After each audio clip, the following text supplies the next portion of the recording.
بسم الله الرحمن الرحيم فقلت استغفروا ربكم إنه كان غفارا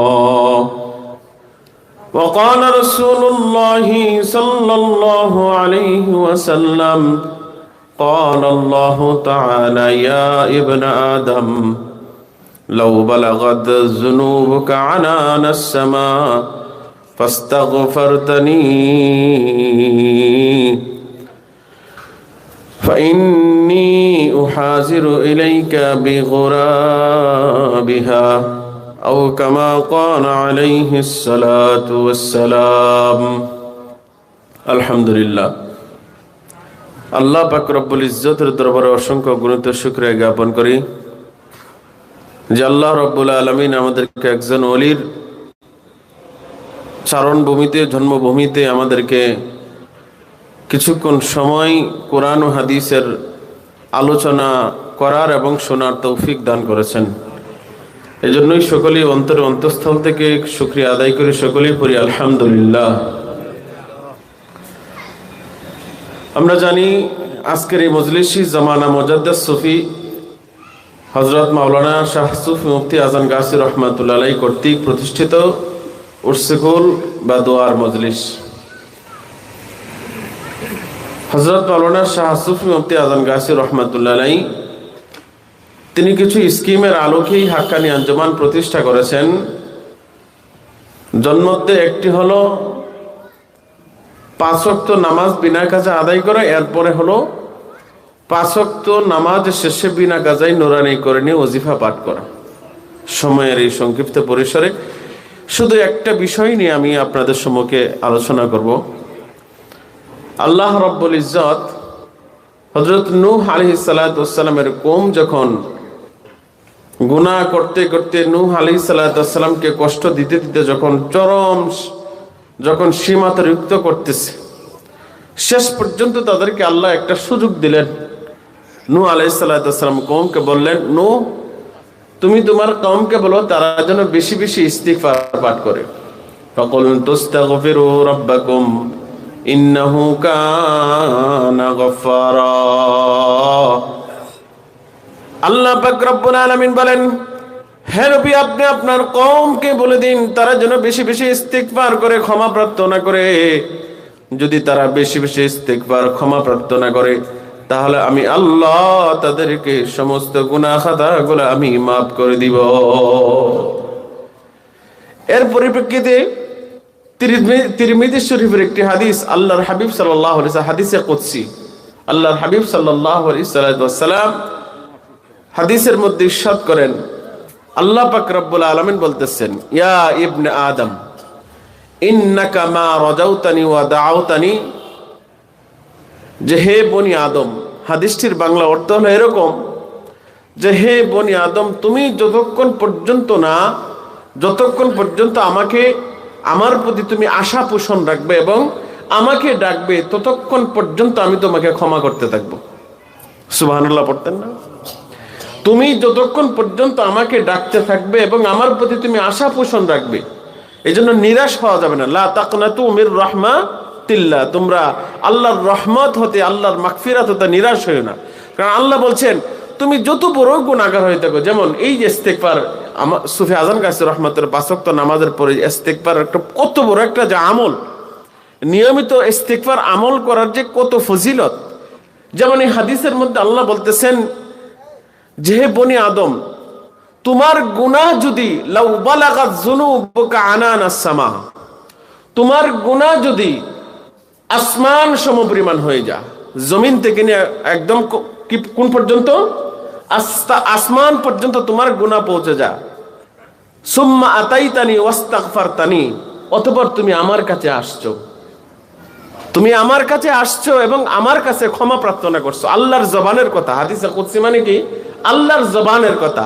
অতঃপর তুমি আমার কাছে আসছো, হোক তুমি তোমার জিন্দেগীর শেষ সময় মাত্র 1 ঘন্টা বাকি থাকতে তুমি আমার কাছে আইসা ইস্তিগফার পাঠ করছো।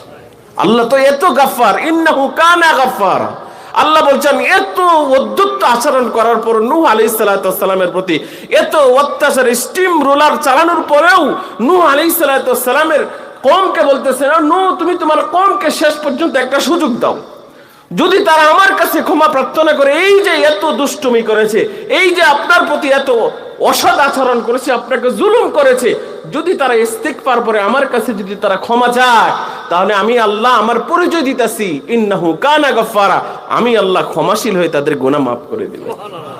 ঠিক তদ্রুপভাবে হাদিসে নবী সাল্লাল্লাহু আলাইহি সাল্লাম বলতেছেন, হে বনি আদম, তোমার গুনাহ যদি আসমান সমপরিমাণ হয়ে যায়, অতঃপর যদি তুমি আমার কাছে আসো, আল্লাহ বলতেছেন আমার কাছে আসো এবং আমার কাছে তুমি ক্ষমা প্রার্থনা করো, ইস্তিগফার পাঠ করো, আল্লাহ বলেন আমি তোমার গুনাহ ক্ষমা করে দেব, ওয়ালা উবালি, এবং আমি আল্লাহ কাউকে পরোয়া করার দরকার নাই।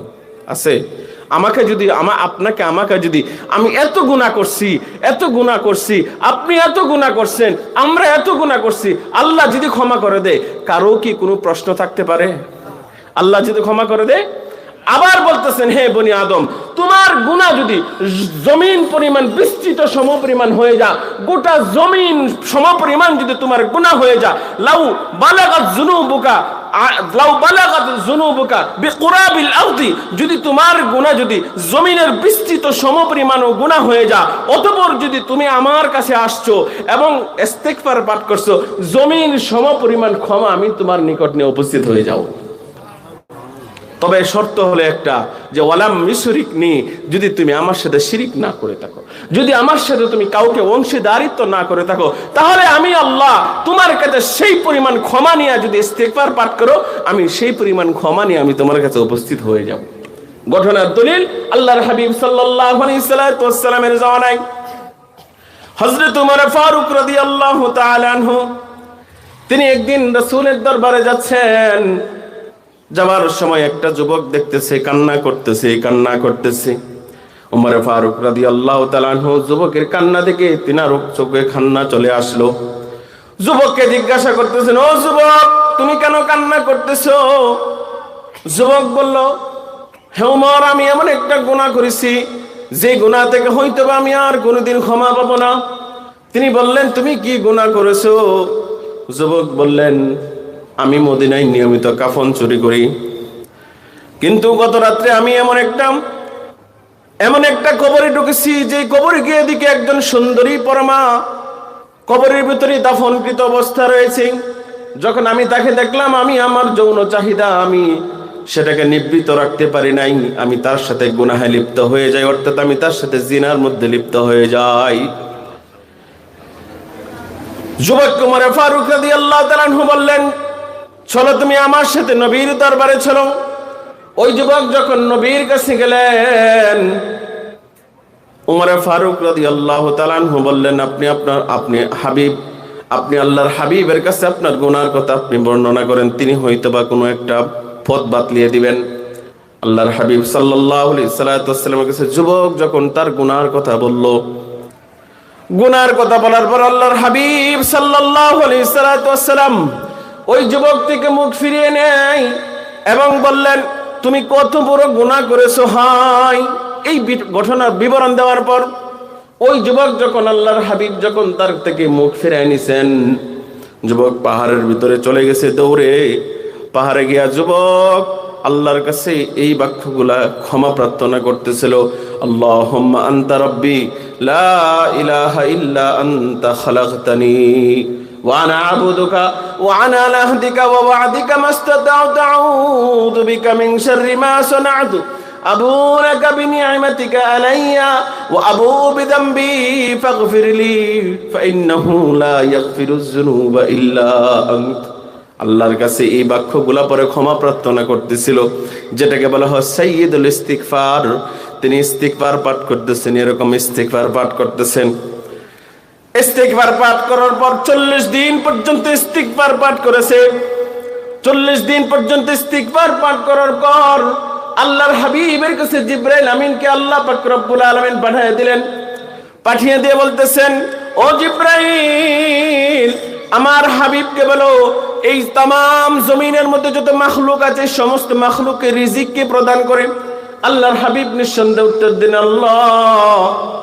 আবার পাঠিয়ে দিলেন, জিজ্ঞাসা করুন এই তামাম জমিনের মধ্যে এত মানুষ বসবাস করে, যদি তারা কোনো গুনাহ করে, অন্যায় করে, তাহলে তাদেরকে ক্ষমা কে করেন? আল্লাহর হাবিব বলেন, অবশ্যই আল্লাহ ক্ষমা করেন। তো আমার হাবিবকে জানায় দেন, ওই যে যুবক কিছুদিন আগে আপনার কাছে আসছিল, ওই যুবক আমি আল্লাহর কাছে এত কান্নাকাটি করেছে, এত ইস্তিগফার পাঠ করেছে, এত ক্ষমা প্রার্থনা করেছে যে আমি আল্লাহ ওই যুবককে ক্ষমা করে দিয়েছি।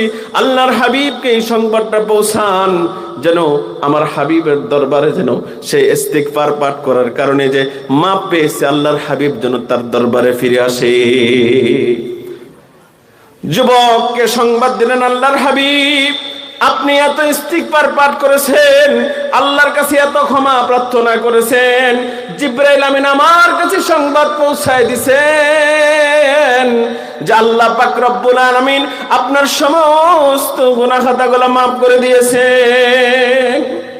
এই জন্যই ভাই 40 দিন পর্যন্ত যুবক আমলটা করেছিল, হাদিসের মধ্যে আসছে। ঠিক তদ্রুপভাবে আমাদের ওজিফা কার্ডের মধ্যে কিন্তু বর্ণিত আছে, কিন্তু ওজিফা কার্ডের ভিতরে যে 40 দিন পর্যন্ত যদি আপনি আমল করেন, আমল করার পর যে ওজিফাগুলা আমল করার পর যদি কিছু স্বপ্ন দেখেন, সেই স্বপ্নটা আপনি 2 রাকাত নামাজ পড়ে আপনি আমাদের যিনি মুর্শিদ হুজুর কেবলা আছেন বর্তমান বদ্দিন সেন, যখন যা দেখবেন তার কাছে বর্ণনা করবেন, তিনি যে ব্যাখ্যা প্রদান করবেন তা নিয়ে সন্তুষ্ট থাকবেন। অথবা স্বপ্নের কাছে যার কথা হাদিসের মধ্যে তাও কিন্তু আসছে, মোমেনের স্বপ্ন নবুয়তের 46 ভাগের 1 ভাগ, কোন কোন হাদিসের মধ্যে আসছে নবুয়তের 47 ভাগের 1 ভাগ। অর্থাৎ যে কেউ কাছেই স্বপ্নের ব্যাখ্যা জানতে চাইতে নাই। আপনি একটা স্বপ্ন দেখছেন, স্বপ্ন দেখলেই কারো কাছেই স্বপ্নের ব্যাখ্যা জানতে চাইতে না, যে কেউর কাছে, কোনো ওলির কাছে আল্লাহ ওয়ালার কাছে স্বপ্নের ব্যাখ্যা জানতে চাওয়া, যার স্বপ্নের সম্পর্কে জানা আছে। যেমন মালিক বিন দিনার রহমাতুল্লাহ আলাইহি, সময় স্বল্পতা, মালিক বিন দিনার রহমাতুল্লাহ মদিনায় যখন তিনি মক্কায় প্রায় 40 বছর পর্যন্ত মালিক বিন দিনার রহমাতুল্লাহ অবস্থান করার পর মদিনায় চলে গেছে। তিনি চাইতেছেন যে মক্কায় তো এতদিন ছিলাম, এখন আমি মদিনায় শেষ বয়সটা আমি কি করব, মদিনায় থাকবো, এবং মদিনায় যেন আমি আল্লাহর হাবিবের সাথে আমার যেন হাসর নাসর হয়, এই জন্য আমি আর মক্কায় যাব না। তিনি মনে মনে ইচ্ছা করলেন।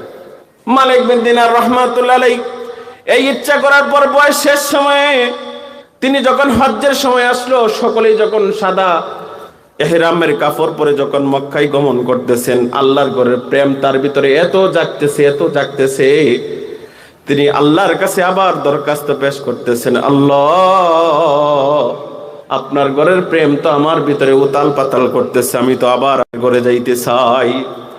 এই হিসেবে তিনি 2 রাকাত নামাজ পড়ে তিনি ঘুমিয়ে গেলেন। 2 রাকাত নামাজ পড়ার পর ঘুমিয়ে যাওয়ার পর তিনি স্বপ্নে দেখলেন আল্লাহর হাবিব সাল্লাল্লাহু আলাইহি সাল্লাম স্বপ্নের মধ্যে তাকে 5টা আঙ্গুল দেখায় চলে গেছেন।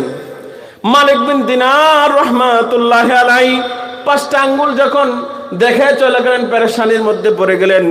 কি আল্লাহর হাবিব ইশারা দিলেন যে আমি মদিনায়, আমি মক্কায় কি যাইতে পারবো কি পারবো না, আমি তো ইরাদা করলাম, ইচ্ছা করলাম মদিনাতেই আমি দাফন হব, এখন আমি কি 5 ঘন্টা বাঁচবো, নাকি 5 মাস বাঁচবো, নাকি 5 বছর বাঁচবো, এটা তো জানা নাই। তো মালিক বিন দিনার রহমাতুল্লাহ স্বপ্নের ব্যাখ্যা কারো কাছে জানতে চাই নাই, তিনি জানতে চাইছেন। তিনিও তো বড় এক আল্লাহর ওলি, ইমাম মালিক রহমাতুল্লাহ, মালিক বিন দিনার, ঘটনা ভুল হয়েছে আমার, ইমাম মালিক রহমাতুল্লাহ। তো মালিক রহমাতুল্লাহ আলাইহি তিনি তো একজন ইমাম ছিলেন এবং হাদিসের সম্পর্কে বিজ্ঞ একজন আলেম ছিলেন, 4 ইমামের একজন ছিলেন। তিনি যুগের সম্রাট ইবনে সিরিনের নিকট স্বপ্নের ব্যাখ্যা জানতে চাইছেন। তিনি নিজে কি করেন নাই, ব্যাখ্যা জানতে চান নাই স্বপ্নার, এবং কি কারো কাছেও জানতে চান নাই। যুগের যিনি স্বপ্নের সম্রাট, যিনি স্বপ্নের ব্যাখ্যা প্রদান করেন, তিনি ইবনে সিরিন রহমাতুল্লাহ আলাইহি, ইবনে সিরিন রহমাতুল্লাহ আলাইহি। তখন সেই সরাই দিব, স্লিপ করেন নি, এটা বন্ধ করে না, হ্যাঁ হ্যাঁ, তো হযরত মালিক রহমাতুল্লাহ আলাইহি ওই যুগের যিনি স্বপ্ন সম্রাট ছিলেন তার কাছ থেকে জানতে চাইছেন, অন্য কারো কাছে জানতে চাইনি। এই জন্য মোহতারাম হাজরিন, আমাদের এই ওজিফার কার্ডের মধ্যে লেখা আছে 40 দিন পর্যন্ত আপনি নিয়মিত আমল করার পর যে স্বপ্নটা দেখবেন, সেই স্বপ্ন দেখার পর আপনি 2 রাকাত নামাজ পড়ে কি করবেন, শুয়ে যাবেন, ঘুমিয়ে যাবেন। এই জন্যই আমল করতে হলে আমাদের নিয়মিত 40 দিন পর্যন্ত আমরা এই ওজিফা কার্ডে যে আমলগুলো আছে সেগুলো করব। ইনশাল্লাহ 40 দিনের ভিতরে যে কোনো ফলাফল আসে। যেমন যুবক 40 দিন ইস্তেগফার আমল করছে, ক্ষমা পায়ে গেছে। আল্লাহ আমাদের সকলকে আমল করার তৌফিক দান করুন।